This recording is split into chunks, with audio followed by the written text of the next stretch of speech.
C'est important de le dire parce qu'on fait 95% du code. C'est-à-dire, chaque semaine, on va apprendre une nouvelle technologie. Donc, ce soit du JS, du C#, un nouveau langage en réalité. Et parfois, on va aussi apprendre par exemple, Unity, pour faire des jeux vidéo et tout ça. Et pourquoi je dis 95% et pas 100% parce que les 5 autres pourcents sont consacrés à ce qu'on appelle les méthodes agiles. C'est des méthodes de travail qui sont très demandées de nos jours dans les entreprises parce qu'elles permettent en réalité d'éviter qu'un codeur travaille dans son coin. Parce qu'un codeur qui travaille dans son coin, il va développer quelque chose rapidement mais qui n'est pas forcément très opti ni rien. Et justement, c'est mieux d'avoir un groupe qui est capable de travailler ensemble et capable de se séparer les tâches sans qu'il y ait de mauvaise ambiance, que tout se fasse bien.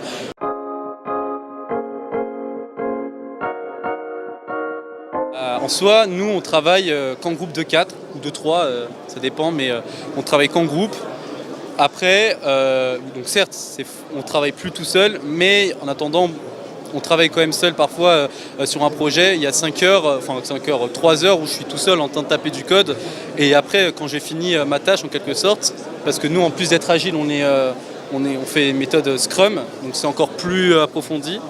Mais donc on travaille un peu seul, mais jamais complètement seul. Un projet, on le fait toujours avec d'autres personnes.